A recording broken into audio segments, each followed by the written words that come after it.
Assembly budget 4వ రోజు session హాట్గా కొనసాగనుంది. శాసనసభ శాసన మండలి ప్రారంభమైన వెంటనే ప్రశ్నోత్తరాలు నిర్వహిస్తారు.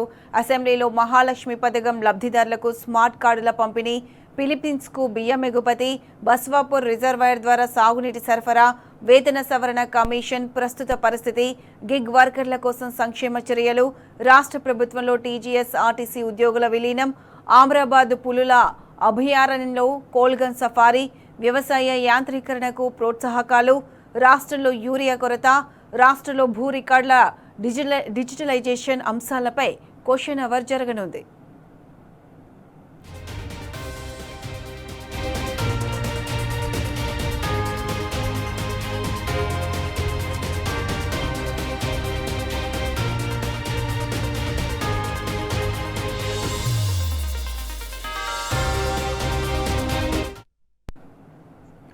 రైట్, ఇదే అంశానికి సంబంధించి పూర్తి అప్డేట్స్ మా ప్రతినిధి కిరణ్ అసెంబ్లీ ఆవరణ నుంచి లైవ్లో అందిస్తారు. Kiran, good morning. చెప్పండి, అసెంబ్లీ బడ్జెట్ 4వ రోజు సెషన్ ఈరోజు హాట్గా కొనసాగనుంది. దీనికి సంబంధించి పూర్తి అప్డేట్స్ ఏంటి? 4వ రోజు అసెంబ్లీ బడ్జెట్ సమావేశాలు మరి కాసేపట్లో ప్రారంభం కాబోతున్నాయి. సభ ప్రారంభం కాగానే ఆ స్పీకర్ ఏదైతే ప్రశ్నోత్తరాలను చేపడతారు, అందులో ప్రధానంగా చాలా వరకు కొన్ని ఇంపార్టెంట్ ఇష్యూస్ కూడా ఉన్నాయి. వాటికి సంబంధించినటువంటి ఏదైతే యూరియా కొరతకు సంబంధించినటువంటి అంశంలో కూడా దాదాపు రాష్ట్రంలో యూరియా కొరత భారీగా తీవ్రంగా వేధిస్తోంది. ఇటు రైతులకు కూడా తీవ్రంగా ఇబ్బందులు ఎదురవుతున్నటువంటి పరిస్థితులు అయితే మనకు కనిపిస్తా ఉన్నాయి. ఎందుకంటే రైతులకు సంబంధించినటువంటి అంశంలో గత ఏడాదిన్నర కాలంగా రైతులకు ఇటు యూరియా కూడా సకాలంలో అందక పంటలు కూడా నాశనం అవుతున్నటువంటి పరిస్థితులు మనకు కనిపిస్తా ఉన్నాయి. ఈ నేపథ్యంలోనే ఈ అంశం కూడా పూర్తిగా హాట్గా చర్చ జరిగేటువంటి అవకాశాలు మనకు స్పష్టంగా కనిపిస్తున్నాయి. అంతేకాకుండా ప్రశ్నోత్తరాల తర్వాత ఇటు ఆరోగ్య శాఖ మంత్రి దామోదర రాజనరసింహ 2026 తెలంగాణ వైద్య విధాన పరిషత్తు రద్దుకు సంబంధించినటువంటి బిల్లును ప్రవేశపెడతారు. ఆ తర్వాత అంతేకాకుండా ఇటు తెలంగాణ పబ్లిక్ సర్వీసెస్ కు సంబంధించినటువంటి చట్ట సవరణ బిల్లును కూడా ఇటు నియామకాలకు సంబంధించినటువంటి చట్ట సవరణ బిల్లును కూడా ప్రవేశపెడతారు. ఆ తర్వాత ఏదైతే మొన్న బడ్జెట్ ప్రసంగం జరిగింది, అయితే ఆ బడ్జెట్ కు సంబంధించినటువంటి అంశాల్లో కూడా పూర్తిగా సాధారణ చర్చను కూడా స్పీకర్ చేపడతారు. సభ్యులు కూడా మాట్లాడేటువంటి అవకాశం అయితే కనిపిస్తుంది. మొన్న ప్రవేశపెట్టినటువంటి బడ్జెట్ లో తీవ్రంగా ఇటు 6 గ్యారెంటీలకు సంబంధించినటువంటి కావచ్చు, 420 హామీలు కావచ్చు, ఆర్టీసీ విలీనం కావచ్చు, అంతేకాకుండా పీఆర్సీ లాంటి అంశాలు, తులం బంగారం లాంటి అంశాలు ఏ ఒక్కటి కూడా ఇందులో సరైనటువంటి కేటాయింపులు జరపలేదు. కొత్త పథకాలకు నిధులు కేటాయించారు తప్ప అంకెల గారడితో పూర్తిగా రాష్ట్ర ప్రభుత్వం ఇటు ప్రజల్ని మోసగించిందంటూ కూడా ప్రతిపక్ష పార్టీలు దుమ్మెత్తిపోసినటువంటి పరిస్థితులు అయితే మనకు కనిపిస్తా ఉన్నాయి. ఇచ్చినటువంటి హామీలకు ఏ ఒక్క రూపాయి కూడా కేటాయించకుండా పూర్తి స్థాయిలో 2.5 సంవత్సరాలు గడుస్తున్నప్పటికీ కనీసం హామీలకు నిధులు కేటాయించడంలో పూర్తిగా వైఫల్యం చెందింది. మరోవైపు పూర్తిగా ప్రతిపక్ష పార్టీలకు సంబంధించినటువంటి అంశాల్లో కూడా ఇటు బీఆర్ఎస్ పార్టీ ఈ రోజు ఫీజు రీయింబర్స్మెంట్ కు సంబంధించినటువంటి వాయిదా తీర్మానాన్ని స్పీకర్ కి అందించింది.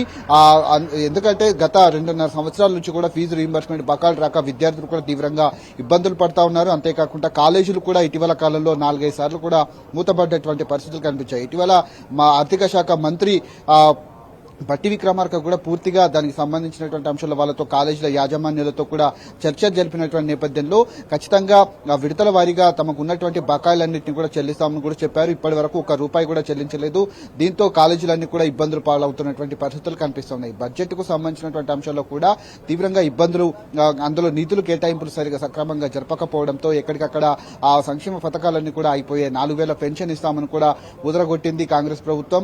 అంతేకాకుండా ఇటు 6 గ్యారెంటీలకు సంబంధించినటువంటి మహాలక్ష్మి స్కీమ్ లో 2,500 కావచ్చు, కళ్యాణ లక్ష్మి పథకంలో ఇచ్చేటువంటి తులం బంగారం కావచ్చు, ఆర్టీసీ విలీనం కావచ్చు, ఇట్లా చాలా వరకు అనేక అంశాలు ఇందులో ఉన్నాయి. వాటి ఏటికి కూడా కేటాయింపులు జరపకపోగా కొత్త పథకాలకు అటు మూసి సుందరీకరణ అంటారు అనుకుంటూ దాదాపు దానికి కూడా కొన్ని నిధులు కూడా కేటాయించింది. కానీ ఇటు 3 కార్పొరేషన్లు జీహెచ్ఎంసీ పరిధిలో 3 కార్పొరేషన్లు ఏర్పాటు చేసి వాటికి 1 రూపాయి కూడా కేటాయించలేదు. కనీసం జీహెచ్ఎంసీని పట్టించుకున్నటువంటి పరిస్థితులు ఈ బడ్జెట్ లో కనిపించాయి. ఈ రోజు కూడా సాధారణ చర్చ సందర్భంగా కూడా బీఆర్ఎస్ కు సంబంధించినటువంటి అంశాల్లో సభ్యులు కావచ్చు, బీజేపీకి సంబంధించినటువంటి సభ్యులు కావచ్చు, ఈ సాధారణ చర్చలో కూడా చాలా వాడివిడిగా చర్చ జరిపేటువంటి అవకాశం అయితే మనకు కనిపిస్తుంది. ప్రభుత్వాన్ని కూడా ఎండగట్టేటువంటి అవకాశాలు అయితే మనకు కనిపిస్తా ఉన్నాయి. 10 గంటలకు ఇరు సభలు కూడా ప్రారంభమవుతాయి. Right Kiran, thanks for the live updates.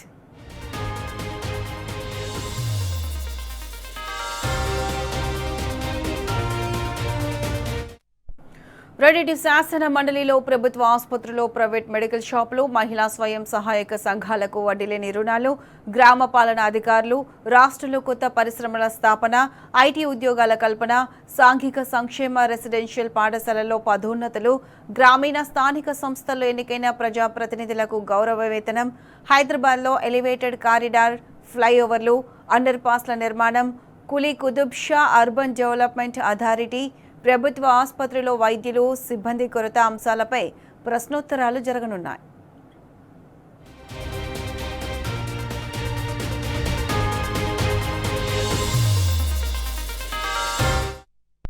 ప్రశ్నోత్తరాల తర్వాత శాసనసభ, శాసన మండలిలో తెలంగాణ బెవరేజెస్ కార్పొరేషన్ లిమిటెడ్ వార్షిక నివేదికను సభలో ఎక్సైజ్ శాఖ మంత్రి జూపల్లి కృష్ణారావు ప్రవేశపెడతారు.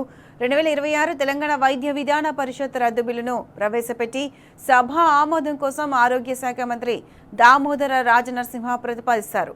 2026 తెలంగాణ పబ్లిక్ సర్వీస్లో నియామకాలు క్రమబద్ధీకరణ, సిబ్బంది వేతన హేతుబద్ధీకరణ, 3వ సవరణ బిల్లును సభలో ప్రవేశపెట్టి ఆమోదించాలని ఆర్థిక శాఖ బట్టి విక్రమార్క ప్రతిపాదిస్తారు.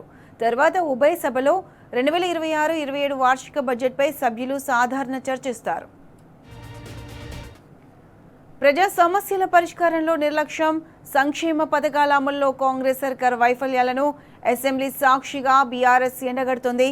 ప్రజల ఎజెండానే బీఆర్ఎస్ ఎజెండాగా సభలో అధికార పక్షాన్ని బీఆర్ఎస్ నిలదీస్తుంది. దీనిలో భాగంగా ఇవాళ ఫీజు రియంబర్స్మెంట్ బకాయిలపై చర్చ కోసం శాసనసభ, శాసన మండలిలో బీఆర్ఎస్ వాయిదా తీర్మానాలు ఇచ్చింది.